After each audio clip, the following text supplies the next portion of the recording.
경제학자, 가짜 경제뉴스 감별사, 가슴이 뜨거운 경제학자, 건국대 최백은 교수의 이게 경제다.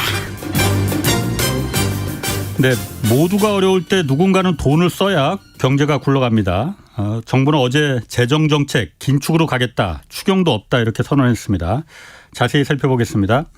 최백은 건국대 경제학과 교수 나오셨습니다. 안녕하세요. 네, 안녕하세요.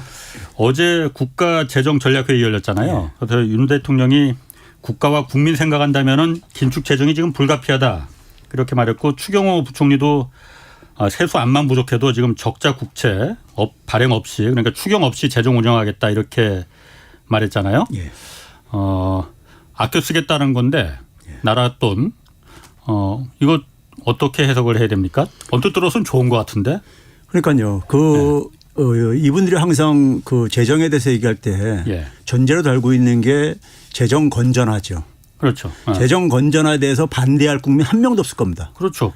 가계 재정도 건전화해야 되고 허투루 쓰지 않겠다. 모든 재정은 다 건전해야 되는 거죠. 아까 오프닝에 말했듯이 그런 눈먼도 맞습니다. 예. 그 말은 제가 취소. 그 뭐 좀 비하는 말이라서 290억 같은 거 현금으로 허투루로 쓰지 않게 하겠다는 거 아니에요? 예. 그런데요, 저는 이분들이 그러니까는 그런 재정을 건전화하겠다는 의지 예. 높이 사면서도 이제 문제는 뭐냐면 그것이 어떤 현실을 가져오고 있는가를 예. 지표를 하나 소개를 할게요. 예. 올해 우리가 들어와 가지고 그 세수 감소가 굉장히 많이 화제가 되고 있잖아요, 지금요. 그렇죠. 역대급이죠, 지금. 예, 역대급으로 가고 있잖아요. 예. 그래서 이 정부가 그러니까 지금 이제 뒤에 좀 이제 다시 소개하겠지만은 재정 준칙까지 도입하겠다고 법제화하겠다고까지 이렇게 하고 있는데, 근데 이제 문제는 뭐냐면 본인들이 설정한 그러니까 이 법제화할 때 수치들이 있어요. 예. 재정 적자는 그러니까는 적자는 3% 이내에서 한다라든가 국가 채무는 60% 이내에서 관리한다든가 뭐 이런 수치가 있어요. 있어요. 그런데 올해 1분기요. 예. 1분기까지가 지금 계산이 가능하기 때문에 1분기에 이 재정 우리가 수지는 크게 이제 우리가 대표로 쓰는 게 이제 통합재정 수지라는 게 있고요. 예. 관리재정 수지라는 게 있습니다. 예. 통합재정 수지는 말 그대로 뭐냐면은 정부에 들어오는 수익과 지출을 다 정리한 게 그냥 그러니까 통합재정 수지예요. 들어오는 모든 수익과 모든 지출을 정리한 게요. 그리고 이제 관리재정 수지는 그 중에서 이제 4대 보장성 우리가 기금이라는 게 있죠. 건강보험이라든가 소위 4회 보험으로 우리가 납부하는 거, 연금이라든가 뭐 이런 등등이나 산재보험이라든가 실업보험 이런 것들이요. 이런 걸 뺀 나머지 부분은 수익과 지출을 정리한 게 관리재정 수지예요. 그런데 이제 지금 이제 현 정부가 주로 이제 좋아하는 건 관리재정 수지 기준이고 그런데 1분기 기준으로요. 관리재정 수지가 마이너스 10%입니다. GDP 대비요. 본인들이 올 1년 동안에 관리하겠다는 게 3% 이내로 설정했는데 이미 10%예요. 1분기에. 통합재정 수지로 보더라도 마이너스 8%입니다. 반올림 해가지고요. 어쨌든 간에요. 그러면은 이게 왜 이렇게 나타났느냐 봤을 때 재정이 적자가 그렇게 심하다는 얘기는 재정 건전화 실패했다는 거 얘기를 보여주는 지표잖아 이게요. 그렇죠? 재정 적자를 재정 수지를 나타내는 대표적인 두 개의 지표를 제가 지금 소개를 한 거란 말이에요. 1분기예요. 역대급이에요.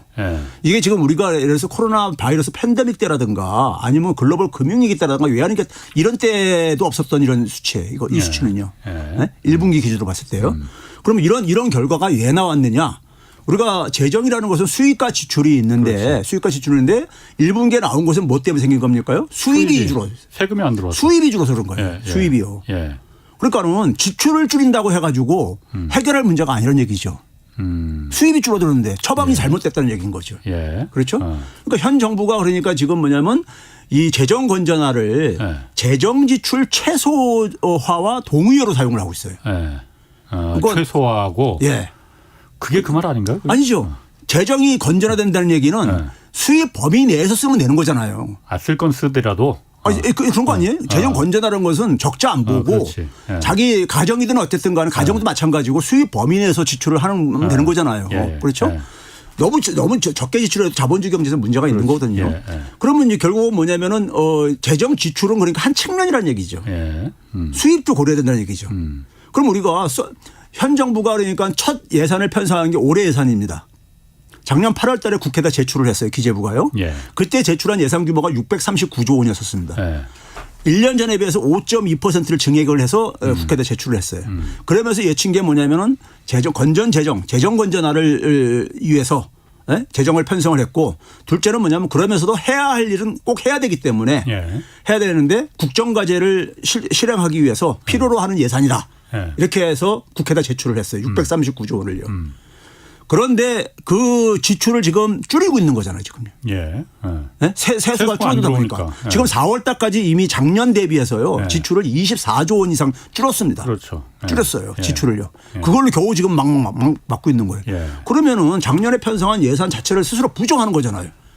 꼭 해야 할 일을 위해서 그러니까 편성한 예산인데 벌써 4월 달까지 24조 원이라니까 안 써도 될 정도의 예산을 편성을 한 거잖아요.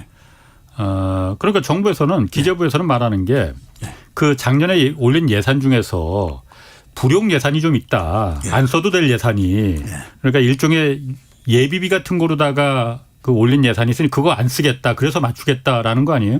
불용 예산이요. 지금 제가 이제 아까 얘기했듯이 작년 대비로 지금 이제 비교했었어요. 그런데 경제는 계속 이렇게 우리가 성장을 하고 정부의 지출도 고령화가 심해지고 그러면서 자연적인 증가 부분이 있단 말이에요. 그런데 작년 대비로 해도 4월 달 기준으로 4달 만에 24조를 그러니까 지출을 줄였는데 이게 불용 예산 규모가 이 정도면 있잖아요. 이게 무슨 불용 예산이에요.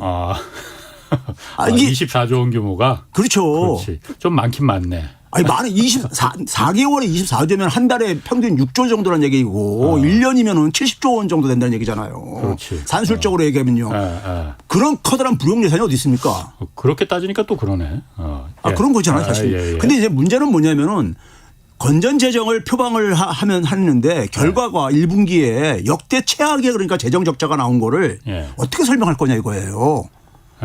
건전 재정의 목표는 뭐냐면 재정 적자를 최소화하겠다는 거잖아요. 목표가요. 그렇지. 근데 결과는 정반대로 나오고 앉아 있는 이 상황에 대해서 아무런 거기에 대해 설명을 안 하고 그러면 여기에 대해서 그러니까는 왜 이렇게 됐느냐? 세수가 줄어들었단 말이에요. 누구나 다 알고 있는 누구나 다 인정하듯이 그러니까요. 세수가 줄어든 걸 그러면 세수를 그러니까 내가 초점을 맞춰야죠. 지출을 그러니까는 필요해가지고 편성한 예산을 지출을 억지로 무리하게 줄여가지고 그럼 또 부작용이 많이 생길 게 아닙니까? 지금 우리나라 성장률이 지금 뭐냐면은 가장 나빠요. 선진국가 중에서요. 오늘 미국도 그러니까 간밤에 지금 성장률 지금 대폭 지금 저기 상승으로 지금 조정했잖아요. 뭐 대폭까지는 아니고. 대폭이죠. 2%까지 올랐어요. 1.3에서 2%까지 올렸으니까요. 그 정도면 대폭이에요? 대폭이죠. 많이 올라간 거죠. 일본도 그러니까 또 올렸었죠. 얼마 전에 수정해가지고요.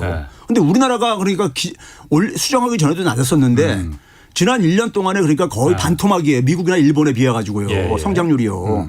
이런 지금 경기가 굉장히 안 좋은 상황이잖아요. 안 좋은 상황이고 그런데 우리가 일반적으로 경제학을 조금이라도 상식이 있는 사람이라면 이렇게 경기가 안 좋을 때 긴축 재정을 한다?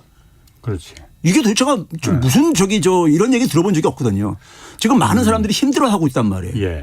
힘들어하고 있는데 시장에서 이걸 해결 못하는 거잖아요, 지금요. 그렇죠. 민간은 지금 여력이 없어요. 민간이 여력이 없는 거잖아요. 그럼 정부가 이럴 때 역할을 하라고 정부가 존재하는 거잖아요. 그런데 정부가 그러니까 긴축을 하겠다? 긴축을 하겠다면 그러면 어려운 사람들은 그럼 어디다가 기대고 의존하라는 얘기입니까? 그러니까 어쨌든 민간이 모두가 어려울 때는 누군가는 돈을 써야만이 그 나라가 굴러가고 경제도 굴러가고 성장도 되는 거잖아요. 그리고 이제 며칠 있다가 다음 주 초에 아마 정부가 이제 하반기 경제정책 방향 이제 발표할 텐데 그때도 일각에서 이제 물가 안정은 이제 또 어느 정도 됐으니 경기 부양하겠다고 했거든요. 경기 부양하면 누군가는 돈을 써 투자를 하고 소비를 해야 되는데 민간은 지금 워낙 뭐 빚더미에 지금 쪼들려 있으니 여력이 없고 그럼 정부라도 좀 해줘야 되는데 기업도 지금 여력이 없고 안 하고 정부도 그럼 긴축을 하겠다고 하면은 성장을 어떻게 하지? 경기 부양을 누가 하는 거지? 뭔 돈으로? 이분들은 뭐 갑자기 저절로 그냥 이렇게 경제가 환경이 개선돼 가지고 이걸 기다리고 있는 것 같아요. 솔직히 말해서. 그럼 민간들이 경제가 중국도 확 좋아지고 미국도 수입 많이 하고 그래서 우리 경제가 민간들이 좀 나아질 거다. 그렇죠. 정부가 돈 안 써도. 그거 기대는 거죠. 뭐 계속해서요. 그래서 상저하고가 여전히 거기에 저걸 보이고 있는데. 근데 이제 제가 또 하나 지표를 소개할게요. 간단하게요. 너무 어렵지 않은 지표로. 작년도 1년 동안에 작년도는 이미 이제 그러니까 우리가 코로나 바이러스에서 이제 벗어나고 경제활동 복원한 해잖아요. 사실상 첫 1년이잖아요. 1년 동안에 소위 우리가 이제 오늘 이제 재정과 관련된 지표가 국가채무 비율이잖아요.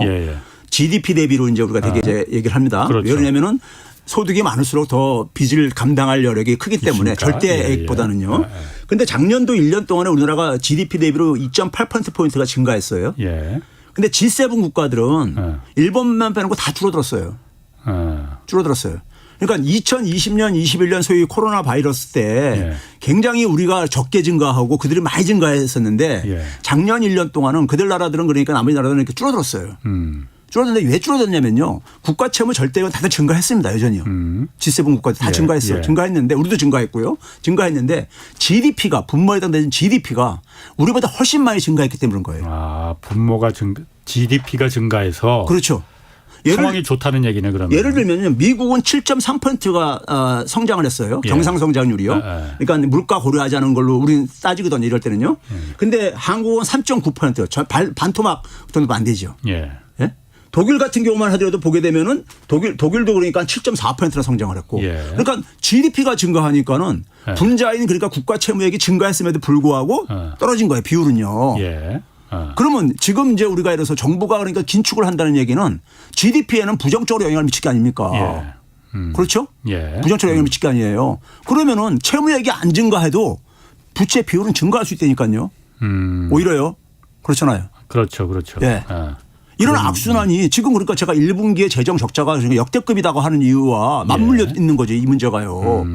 그러니까 소위 말해서 재정 건전화를 목표로 내세웠는데 결과는 재정 그러니까 악화로 그러니까는 이런 모순적인 저기 결과를 가져오는 이유를 직시를 해야 되는데 그러면 그거를 이분들이 모르냐 제가 볼 때 안다고 생각해요.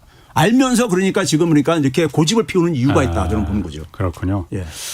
지금 뭐 잠깐 그 유튜브 채팅창에 왜 정부에 대해서 맨날 반대하는 최백운 교수만 부르냐라는 얘기가 있는데 저희가 사실 제가 계속 기재부에도 그렇고 국토부에도 그렇고 장관이나 차관이나 좀 나와 달라 경제쇼에 그래서 이런 그 최백운 교수가 항상 이런 얘기 하니까 그에 대해서 좀 반론도 좀 저희가 부탁을 드리는데 안 나오십니다. 그래서 근데요, 청취자한테 제가 드리고 싶은 말은 저는 있잖아요. 공공기관에 국가나 공공기관의 데이터만 사용을 합니다. 그래서 그러다 보니까 제가 팩트 체크하는 거에 대해서 반박을 못하는 이유가 수치는 거짓말 안 해요. 수치는 제가 만든 게 아니에요, 다 이게. 제가 뭐 최 교수님을 못 믿는 게 아니고 그래서 반론도 좀 그분들한테 좀 듣고 싶은데 정말로 그렇거든요. 양쪽의 의견은. 그런데 그렇게 몇 번 요청을 해도 안 나오시네. 그래서 뭐 어쨌든 다시 한번 좀 불러보겠습니다. 저희가 요청을 하겠습니다. 그러면 저한테 반박하려면 하여간 수치로 반박을 하세요. 아니 제가 아니고. 아니 그러니까 전 청취자들한테 얘기하는 거예요.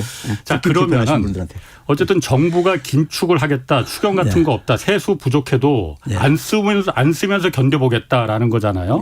그러면 긴축을 하면은 지금 다 어려운데 정부도 돈을 안 쓰면은 없는 사람들은 더 힘들어지는 거 아니에요? 사실 그렇죠. 부유층은 오히려 더 좋아할 것 같은데. 그렇죠.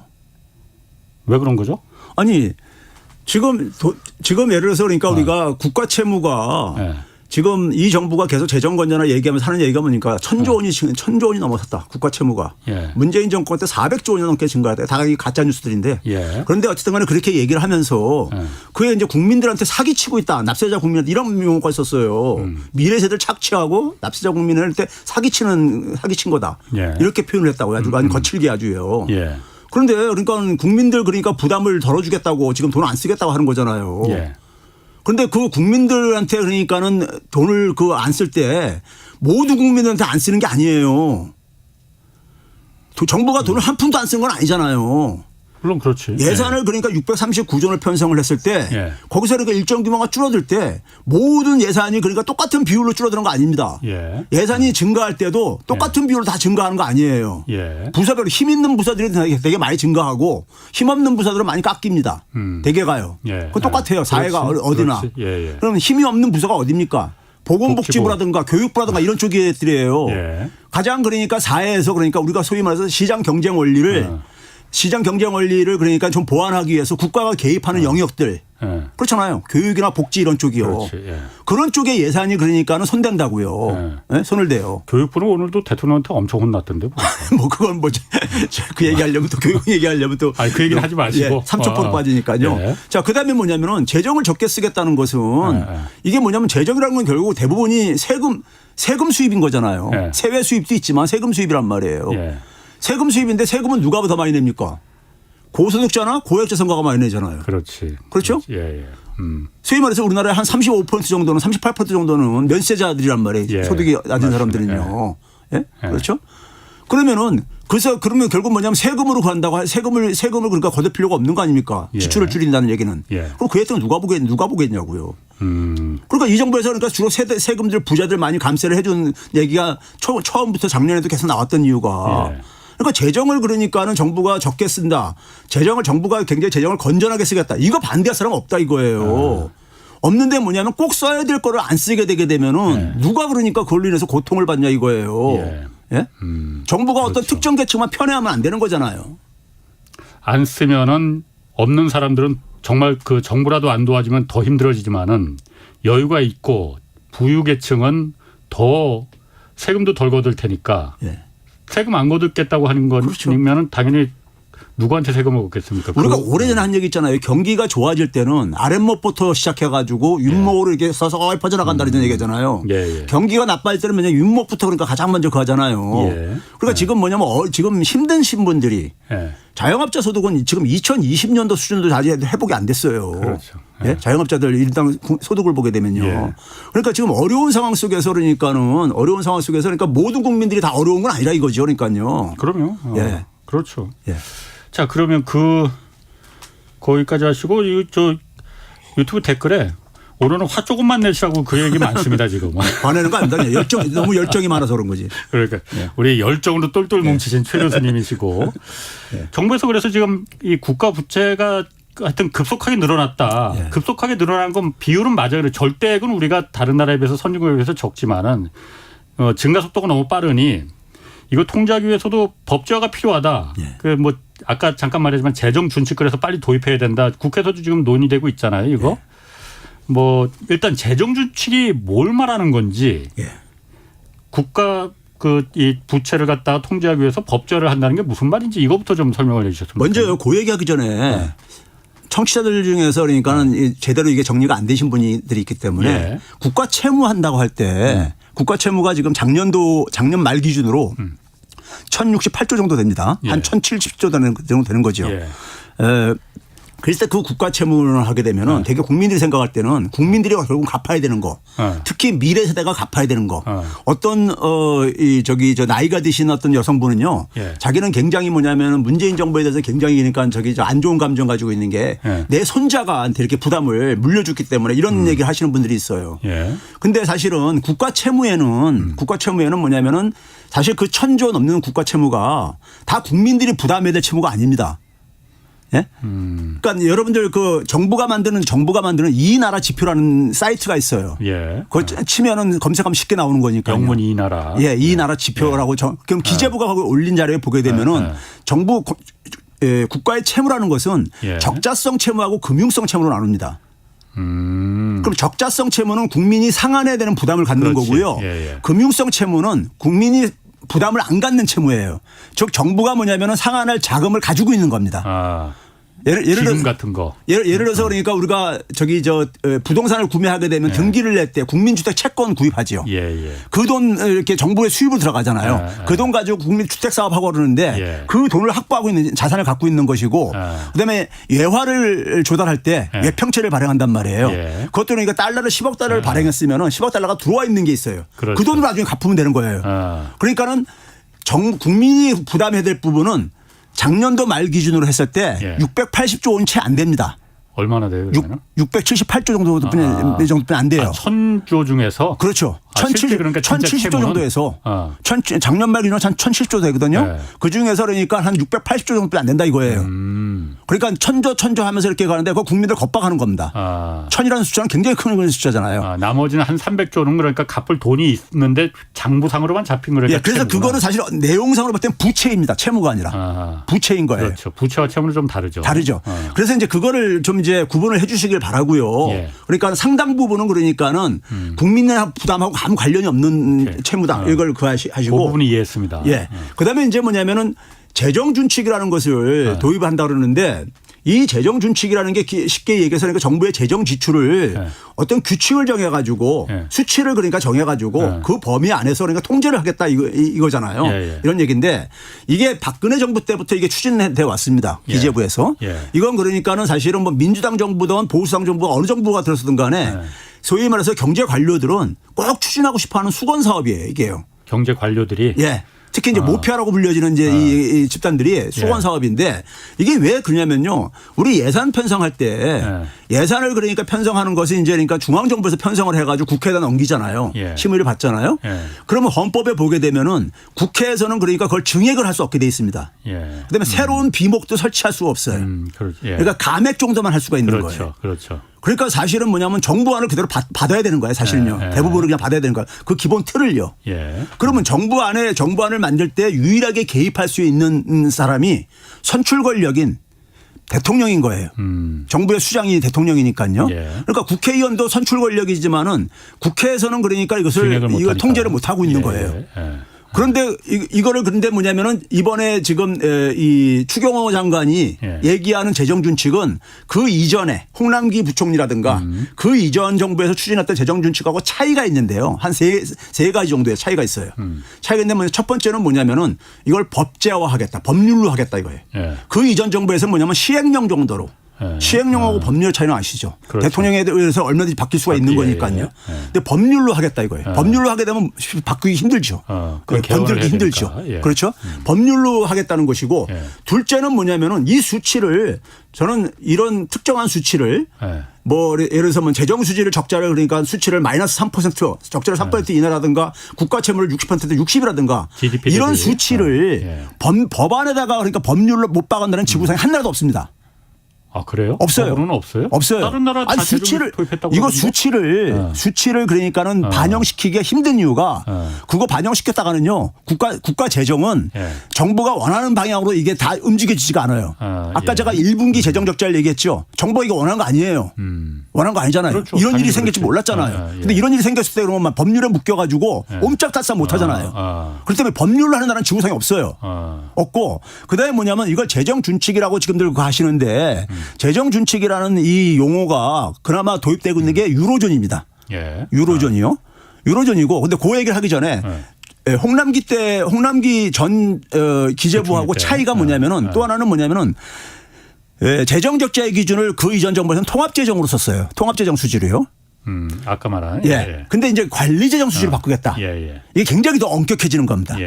사실은 근데 이것도 굉장히 자의적인 거예요.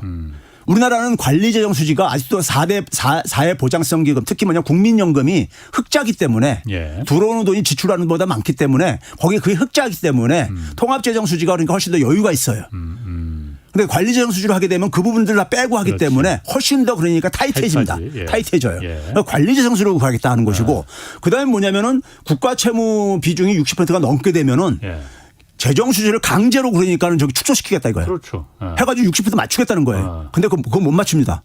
유로존의 재정 준칙하고 한국의 재정 준칙, 제가 그래서 한국형 재정 준칙이라는데 내용이 굉장히 차이가 있습니다. 첫째는 근데 유로존 재정 준칙을 이해하려면요. 이는 어떤 데입니까요? 사람들이 전문가들 책을 잘 모르는 사람들이 많은데 유로존이라는 것은 유로화를 단일 통화를 도입한 국가 19개 국가들 지역이잖아요. 그러면 통화를 도입을 함으로써 뭐냐면 각국의 그러니까 중앙은행을 사실상 무력화시켜 버렸잖아요. 그렇죠. 하나의 중앙은행으로 그러니까요. 유럽 중앙은행이 그 얘기는 결국 뭐냐면은 경제학에서는 가장 중요한 정부의 경제정책 수단이요. 통화정책으로 되어 있습니다. 그렇지. 그게 무력화. 통화정책을 못 쓴다는 얘기예요. 개별 국가별로요.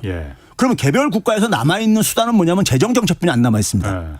그러니까 개별 국가에서 통화 정책을 쓸 수 있는 나라하고 쓸 수 없는 나라하고 이건 전혀 다른 거예요. 경우가. 그래서 유럽하고 비교하면 안 된다라는 그렇죠. 거고. 그게 하나고 그다음에 유럽 같은 경우도 그러니까 60% 3%가 여기서 이제 끌어다온 건데 3월 3일자를 끌어온 건데 자 이거 한번 제가 쉽게 예를 들어볼게요. 자 GDP가 100이에요. 그다음에 그러면 60%면 빚이 60이라는 얘기잖아요. 그러면 이제 1년 지났어. 1년 지났을 때 그러니까는 60%가 더 안 증가하게 하려면은 어떻게 되겠습니까? GDP는 증가할 게 아닙니까 일반적으로요. GDP가 예를 들어서 한 5% 증가해서 105가 돼버렸어. 그러면 이 빚도 그러니까 만약에 예를 들어서 한 5%가 증가하면요. 5%면 한 3 정도죠. 그러니까 예. 63으로 증가하게 되면 똑같이 60%가 유지가 그렇지. 됩니다. 예. 그러니까 재정은 그 대신 뭐냐면 들어온 거 수입 범위 내에서만 지출을 하는 걸 전제로 했을 때 예. 그럼 이렇게 되면 딱 이게 되는 거예요. 예. 그런데 이거를 누가 이거를 알 수가 있냐고요. 성장률이 얼마가 될지. 예? 성장률이 그러니까 우리가 예. 올해도 그러니까 연초에 상저하고 뭐 이런 얘기하고 예측을 못한다 이거죠. 그러니까. 아니 성장률을 그러니까 우리가 정확하게 예측한다는 것은 IMF나 이런 데서 1년에 4번씩 그러니까 수정 전망치를 내는 이유가 뭐예요. 예. 예? 그거 맞추기가 그렇게 쉬운 게 아니란 말이에요. 그러니까 이 법제화 하더라도 그 어차피 맞추는 거 힘들다.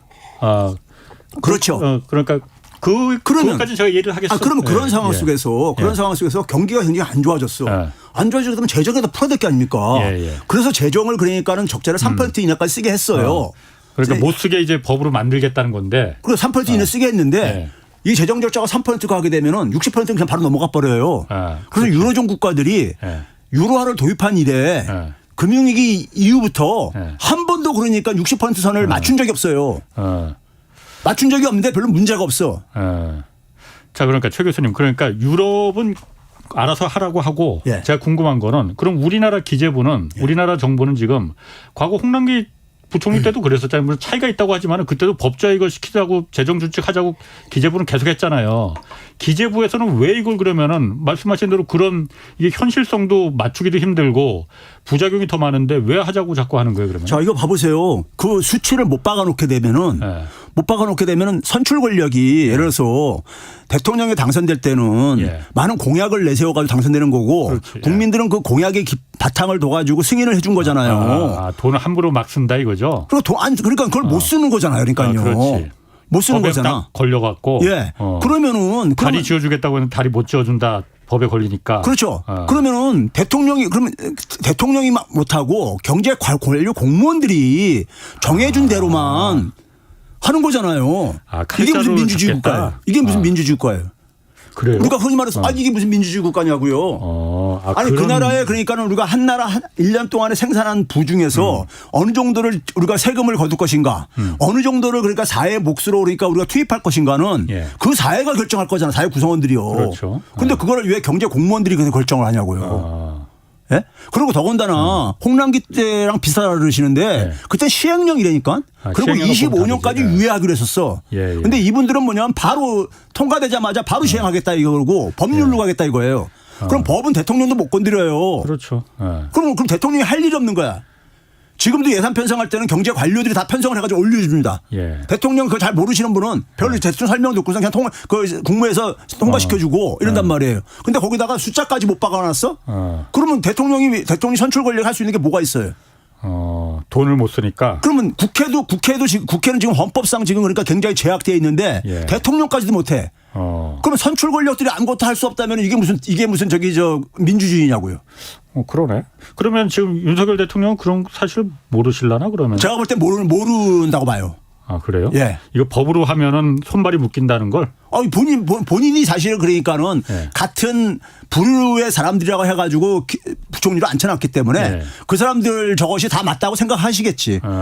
제가 볼 때 그게 이분이 만약에 이해하신다면은 국가 채무 1000조라든가 400조 원이 생겼다 이런 소리 못 하죠. 왜? 그게 그 가짜 뉴스거든. 그건 누군가 주입한 걸 가지고 얘기했다는 얘기거든요. 본인이 안다면은 그런 얘기 못 하지. 그러니까 험악한 얘기들을 막 못 하죠. 국민들 사기쳤다 뭐 이런 얘기, 미래 세대 착취다 이런 얘기 못 하죠.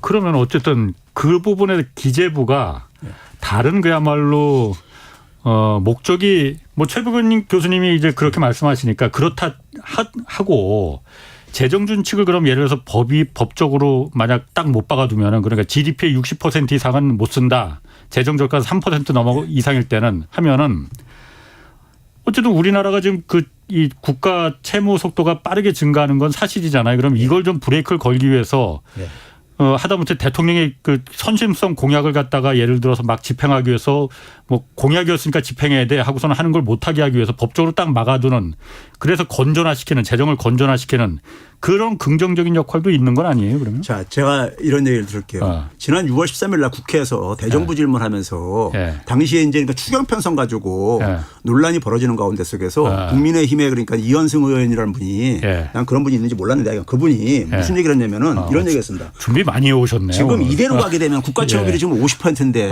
이대로 가게 되면 이거 뉴스가 이렇게 났기 때문에 당시 화제됐던 거예요. 2070년경이면 그러니까 국가 파산을 했었던 디폴트를 선언했었던 그리스 꼴을 난다. 이런 얘기 했어요. 그래서 기사로 큼지막하게 나오고 그랬었습니다. 그리고 이제 뭐냐면 추경호 장관은 한 걸음 더 나가가지고 뭐라고 했냐면요.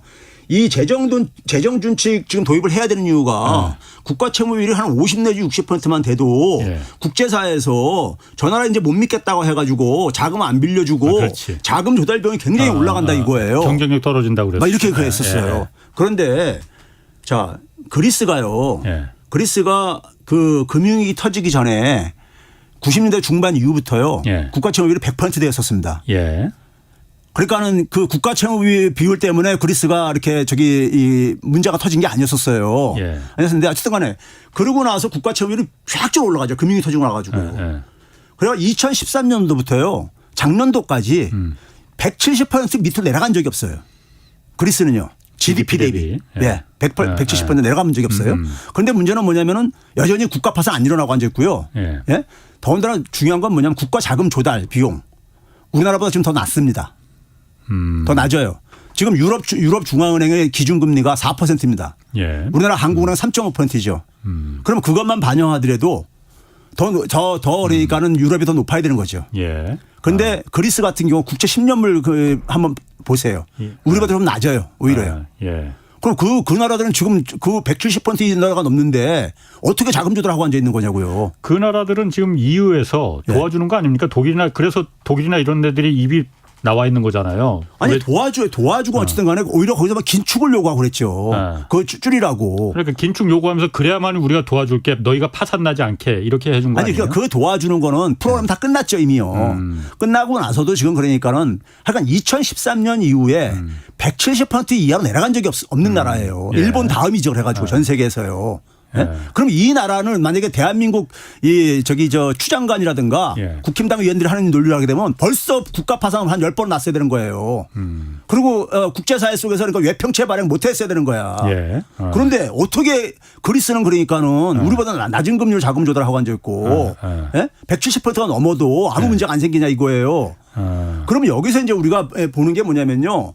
금융위기의 유로존 국가들이라든가 선진 국가들 속에서 국가 채무 비율의 변화에 영향을 미친 요인은요. 아까 얘기했듯이 분모에 있는 GDP 증가율. 둘째는 뭐냐면요. 자, 1년이 지나게 되면 기존 채무에 대해서 이자 부담도 나갈 게 아닙니까? 그렇죠. 그 이자 부담이 그러니까 이 채무액이 크면 클수록 많아질 게 아닙니까? 당연하죠. 근데 금리가 낮아지게 되게 되면은 그것도 낮아질 게 아니에요.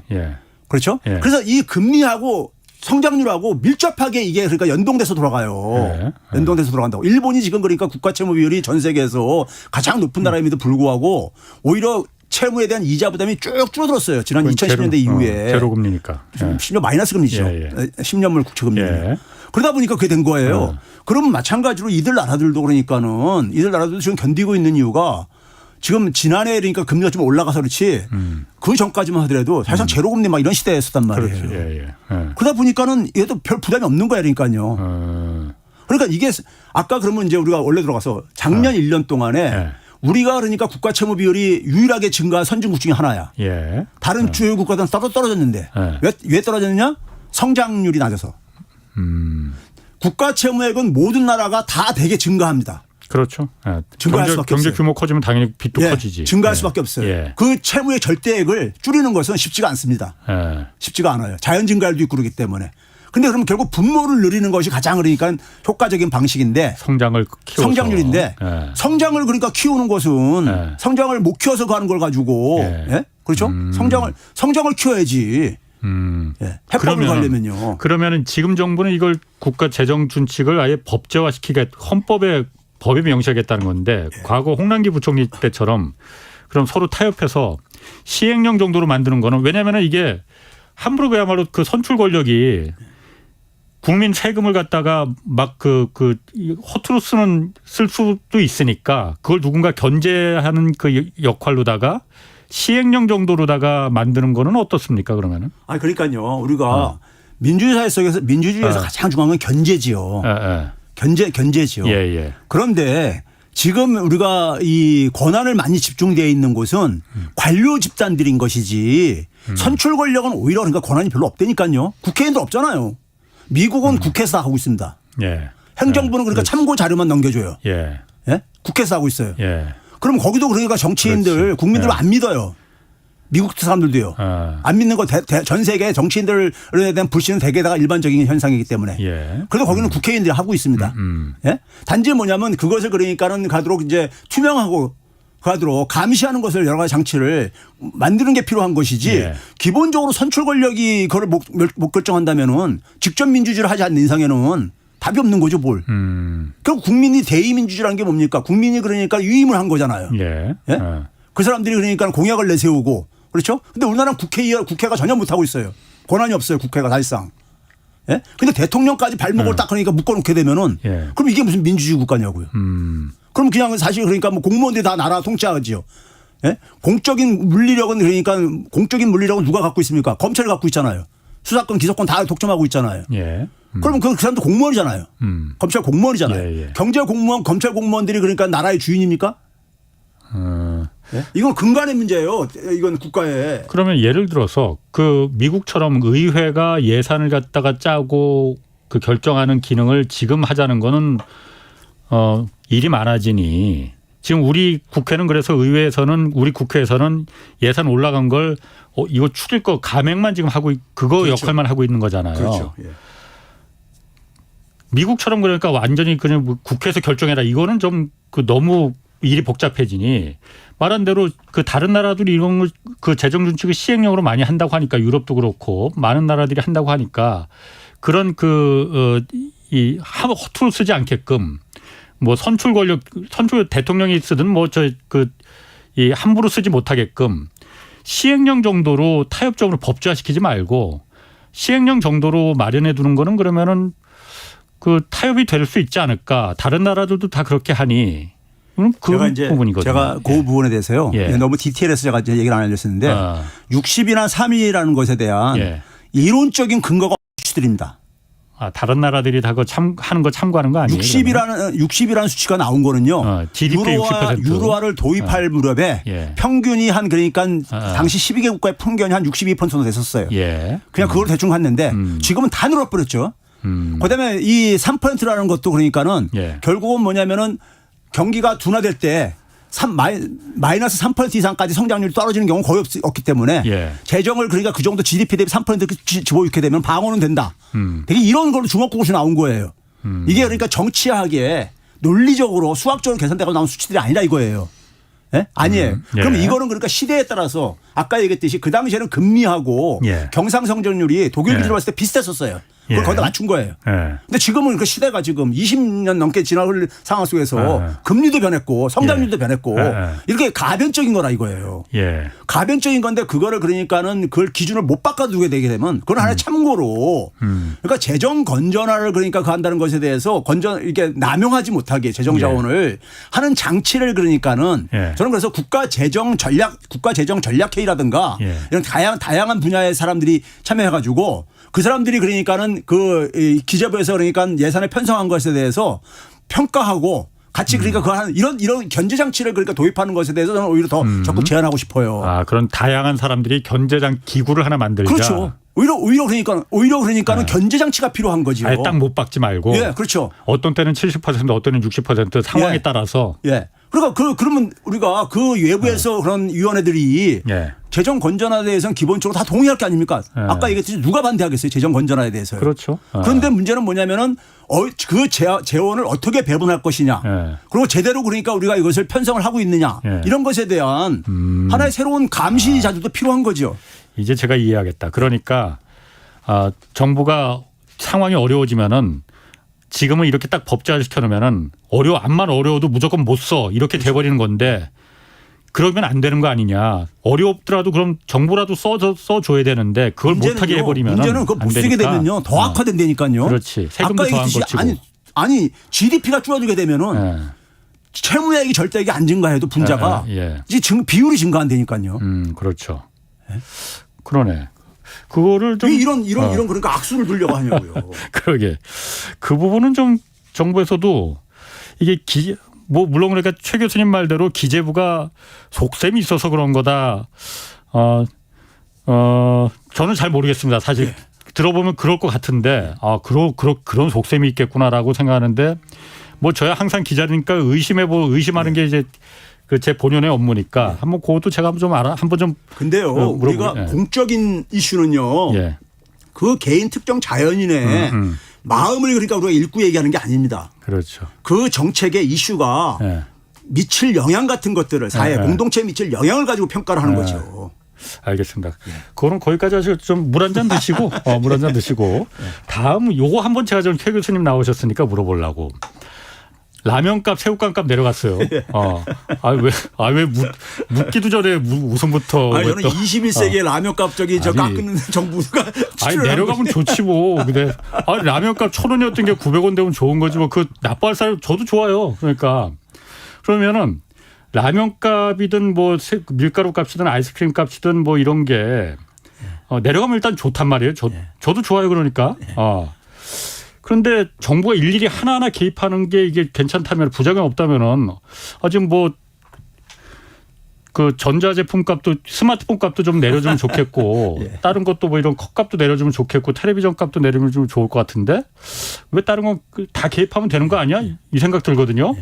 이번에 라면값 내리듯이 한번 선례를 봤잖아 우리가. 왜 부작용 같은 거 없는 거예요? 아니 제가 이제 웃었던 이유가요. 21세기에 아마 이 얘기가 아마 외신통에 나가게 되면은 아마 저 같은 웃는 사람들이 많이 나올까 봐 제가 대신 웃은 거예요. 근데 이게 왜 그러냐면은 자 우리가 이 가격 통제라는 것은 경제하고 언론 가리킬 때요.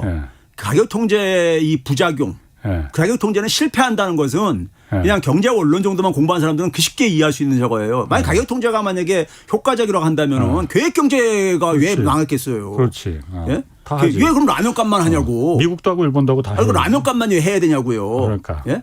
모든 가격들을 다 조사해가지고 떨어진 것들 다 인하시키라고 그러지. 스마트폰 값도 좀 비싼데. 그러니까 말이에요. 그러니까 다른 가격들 다 하지요. 근데 다른 것들을 구할 때 우리가 흔히 말해서 아파트 원가 공개할 때도 우리가 뭐라 했었습니까? 기업의 영업 비밀을 그러니까 한다고 이런 얘기하고 그랬었잖아요. 그건 미국에서는 하고 있거든요. 공개하고 있거든요. 사실 그런 것들이요. 근데 그렇게까지 하시던 분들이 지금 라면값을 가지고 라면값 50원 내렸으니까 어쨌든 가격 내렸으니까 그 순간은 좋지만은 기업은요 손해 보면서 영업할 수 없어요.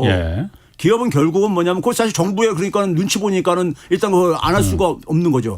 안 하게 되면 세무조사 들어갈지 안 들어갈지 어떻게 합니까? 배보다 배꼽이 더 클 수도 있는데. 어쨌든 내렸어. 내렸어요. 내리게 되면은 기업 입장 속에서는 자기 그러니까 이익을 그러니까 남겨야 되는 거잖아요. 그럼 물량으로 그러니까 조절하든가. 우리 그동안에 식품들 보게 되면은 과자 같은 것도 과자 가격 안 올려도 과자 양을 줄인다거나 이렇게 해가지고 한 뉴스 얼마나 많이 들었습니까? 그렇죠? 그리고 나중에 가격은 또 가격들 다 올려 또. 이게 시간이 지나고 나면요. 양은 양대로 줄이고. 그렇죠. 기업은 결국 그걸 다 반영을 시킬 수밖에 없다고요. 단지 지금 뭐냐면 거센 바람이 불 때 잠깐 숙이고 있자 이거죠. 뭐 그러니까. 근데 이렇게 하게 되면 결국 국민들한테 가격 통제가 성공한 사례는 지구상에 없거든요.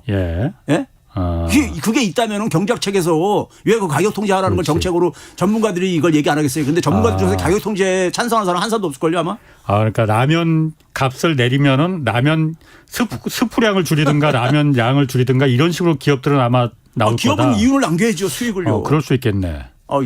라면 몇 그램 이렇게 써 있는 건 그것까지 조사할 아니니까. 거예요? 정부가? 조사하면 되는 거 아니에요? 그럼 다 해야지 그 라면에만 조사하냐고. 자, 그러면 시간이 없으니까 그러면은 어쨌든 그러면은 이렇게 라면값 내리고 아이스크림 내리고 뭐 어쨌든 생필품값 많이 먹는 그 가격 내리면은 이게 물가 상승률도 인위적으로 내린 것도 물가 상승률에 그럼 반영이 되는 겁니까? 이게 그럼 다음 달 예를 들어서 소비자 물가지수 물가 상승률 발표할 때 이런 것도 다 지표로 볼 거 아니에요? 그러면은 물가가 이만큼 내려갔어 이렇게 나오는 거예요. 그러면 반영이 되죠. 반영이 되는데 가중치가 워낙 작기 때문에 큰 효과는 없을 거고 큰 효과는 없을 거고요. 근데 이제 문제는 뭐냐면은 그렇게 가격을 예. 그렇게 해가지고 낮췄을 때 예. 기업들 입장 속에서요. 예. 기업들 입장 속에서 그 가격을 예. 그러니까 적어도 그러니까 손실 보면서 그러니까 그 가격을 그러니까는 계속해서 유지는 안 하려고 할 게 아닙니까? 예. 그럼 불가능한 거잖아요. 예. 그럼 사실 최근에 지금 뭐냐면 그 고용노동부에서 그러니까는 지금 이제 사업체 노동력들 그러니까는 사업장에 속해 있는 소위 임금 노동자들이죠. 예. 임금 노동자들의 이제 임금을 매달 조사하는데 사업장을 조사를 해가지고 예. 지난 1년치께 이제 딱 이제 다 나왔어요. 예? 윤석열 정권 출범한 때부터 1년치가요. 예. 실질 임금이 얼마가 줄었냐면 1년 동안 총액에서요. 67만 3천 원이 줄었어요. 평균. 예. 예. 평균이요. 많이 줄었는데 그러면. 그러니까 그거하고 5천 원 깎아준 거예요. 하고 예? 이거 얼마나 허탈하겠냐고요. 예. 예? 국민들이 볼 때요. 그리고 그 임금이 줄어든 것 중에서도 소위 말해서 정규직이라든가 대기업 이런 사람들은 잘 안 줄어들죠. 그렇죠. 예? 예? 주로 누가 가냐? 임시직, 일용직들이 주로 이제 타격을 보죠. 맞습니다. 사실 저도 안 줄어들었어요. 그러니까요. 저도 안 줄어들고. 예. 그러면 그런 상황 속에서 예. 이게 평균이 갖고 있는 하나의 저거잖아요. 한 오류죠. 예? 예. 그러니까는 그렇게 그런 부분들에 대해서는 뭐라고 했습니까? 임금 올리지 말라고 이전 처음 들어서자마자 그런 얘기 했잖아요. 예. 임금 올리지 말라고. 예. 예? 기업체들 찾아가면서 임금 올리지 말라고. 예. 까지 얘기하고 그랬잖아요. 예. 예? 그러니까 임금에서는 실질 임금이 67만 3천 원이나 줄어들게 해놓고 라면값 50원 깎아주면은 국민들이 그 이창용 한국은행 총재도 이번에 그 라면값 관련해서는 뭐 그렇게 얘기는 했어요. 그러니까 인위적으로 물가 관리하는 게 이게 지속 가능하지 않다. 그리고 바람직하지 않은 부정적인 견해로 이제 얘기하면서 다만 추경호 부총리가 그렇게 라면값 갖고 나온 거는 정치적인 말로 이제 해석된다라고 얘기는 했거든요. 그러면은 경제학자들이 그러니까 물론 추경호 장관도 이제 기재부 그 경제부총리니까 경제에 대해서 잘 아실 테고, 최 교수님도 그렇고 이창용 한국은행 총재도 그렇고 이게 정통적인 경제적으로는 맞지 않다라는 부정적인 견해인데 정부가 그럼 이걸 갖다 왜 이렇게 모르고 그냥 밀어붙이는 건지 아니면 물가 상승률이 너무 높아서 지수가 높게 나오니까 이거 인위적으로 낮추기 위해서 그러는 건지 어떻게 해석을 해야 되는 겁니까? 아니죠. 이걸 이렇게 낮췄을 때 그것만 단편적으로 보게 되면요. 예. 그거 아주 시원하다고 생각하는 사람도 있잖아요. 그러니까 저도 예? 저 같은 경우도 낮으니까 좋아. 아니라도 그러니까요. 심지어 그러니까 우리가 뭐 윤석열 대통령이 교육 문제가 하면서 공교육 정상화. 예. 사교육을 할 때 거기에 대해서 그러니까 사교육비 많이 드는 것에 대해서 불만이 갖고 있는 국민들이 볼 때는 순간 그러니까 그 부분에 대해서 할 수 있는 부분이 있잖아요. 근데 장관이라는 사람이 정치적으로 가면 안 되는 거죠. 장관은 정책 수행자지 정치인이 아니죠.